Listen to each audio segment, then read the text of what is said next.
Perkenalkan, nama saya Nima Dewi Dayani. Saya dari Prodi Pendidikan Bahasa Inggris semester 2 kelas B. Hari ini saya akan mempresentasikan tentang latar belakang karya ilmiah yang saya susun dengan judul Upaya Pemulihan Perekonomian di Indonesia Akibat Pandemi COVID-19. Oke, sebelum lanjut ke materi, saya akan membahas kerangka materinya terlebih dahulu. Ini adalah beberapa sub-sub materi yang akan saya bahas di latar belakang ini. Yang pertama adalah kondisi COVID di dunia terkait perekonomian global serta berdasarkan data dari IMF atau International Monetary Fund. Yang kedua, kondisi perekonomian global. Yang ketiga, kondisi COVID di Indonesia. Yang keempat, kondisi perekonomian di Indonesia. Serta yang terakhir, upaya pemulihan perekonomian di Indonesia. Pandemi COVID-19 telah mewabah di seluruh negara di dunia, yang dampaknya banyak menimbulkan korban jiwa. Selain itu, dampak negatif pandemi COVID-19 yang paling parah adalah terhadap perekonomian di dunia. International Monetary Fund atau IMF mencatat perekonomian global telah jatuh ke dalam jurang krisis sebesar 95%. Negara-negara di dunia diproyeksi mengalami kontraksi atau menderita pertumbuhan perekonomian negatif. Selain itu, IMF mencatat pandemi COVID-19 juga telah menyebabkan kerugian perekonomian global sebesar 12 triliun dolar Amerika Serikat atau sekitar 168.000 triliun. IMF memperkirakan pandemi COVID-19 akan membawa perlambatan pertumbuhan perekonomian di negara-negara berkembang, seperti contohnya di Asia Timur dan Pasifik serta Cina. Di tahun 2020, perekonomian global tidak bisa diukur dengan hanya sebatas ruang lingkup ekonomi sendiri. Pandemi COVID-19 ini telah menimbulkan ketidakstabilan ekonomi global.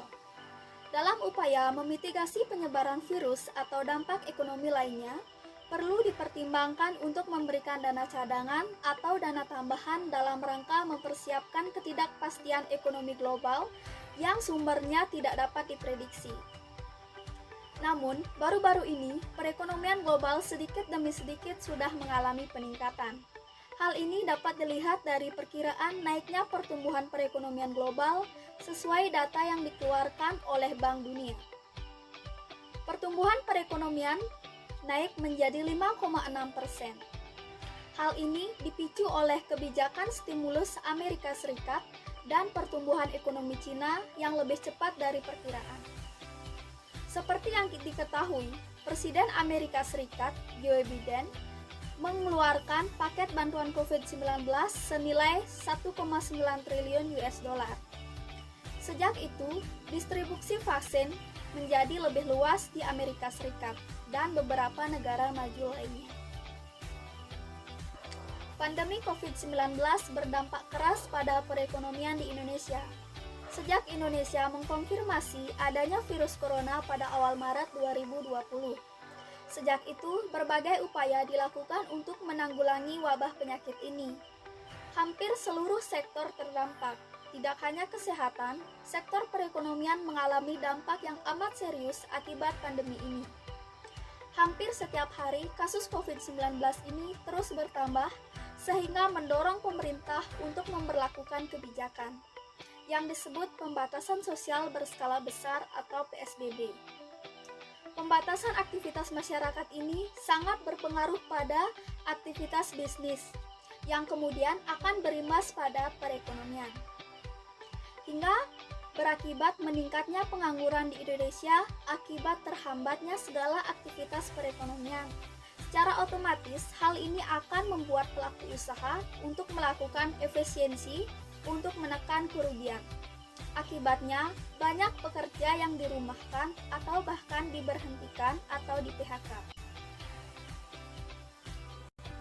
Berbagai upaya telah dilakukan pemerintah untuk menekan kelajuan COVID-19 di Indonesia, yaitu dengan memperlakukan PSBB, memperlakukan social distancing atau menjaga jarak, memperlakukan WFH atau work from home, dan PJJ, pembelajaran jarak jauh, serta menutup sementara penerbangan dari Indonesia ke daratan Cina.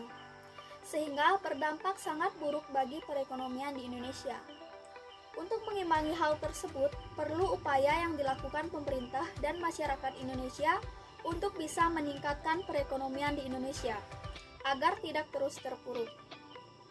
Dalam bidang ekonomi, pemerintah berusaha untuk menjaga pertumbuhan perekonomian tahun 2020 tetap mencapai 5,3%.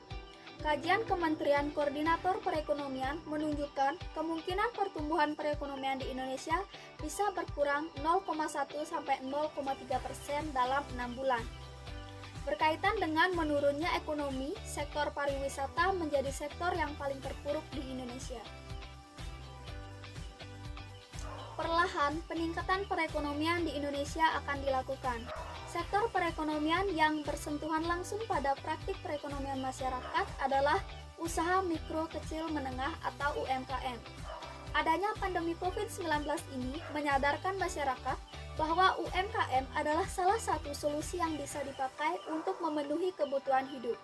Karena sektor ini tidak melibatkan sektor industri atau kerjasama luar negeri. Tidak salah kalau UMKM menjadi salah satu harapan besar dalam pemulihan sistem perekonomian masyarakat atau bahkan sistem perekonomian di Indonesia. Kegiatan UMKM pada kondisi pandemi COVID-19 ini memberikan tantangan sekaligus peluang bagi pembangunan perekonomian Indonesia. Maka dari itu, perlu adanya solusi jangka pendek untuk membantu para pelaku UMKM agar bisa berjalan maksimal dengan berbagai keterbatasan kebijakan pemerintah.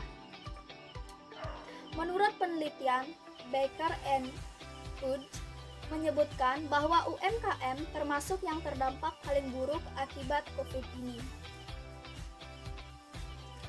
Salah satu upaya pemerintah untuk meningkatkan perekonomian di Indonesia adalah terus berupaya agar UMKM dapat menopang sendi ekonomi di Indonesia dan memperkuat, memperkokoh, dan mendominasi perekonomian di Indonesia.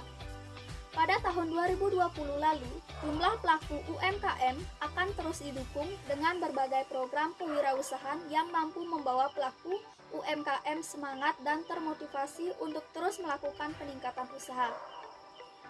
Pemerintah memberikan berbagai peluang agar para pelaku UMKM bisa menjalankan usahanya. UMKM mendapat perhatian penuh dari pemerintah dengan meminta kepada Menteri Keuangan untuk membantu pelaku UMKM dalam bentuk subsidi bunga, intensif pajak, penundaan pembayaran pokok, dan pemberian tambahan kredit modal kerja. Baik, sekian presentasi dari saya tentang upaya pemulihan perekonomian di Indonesia akibat pandemi COVID-19.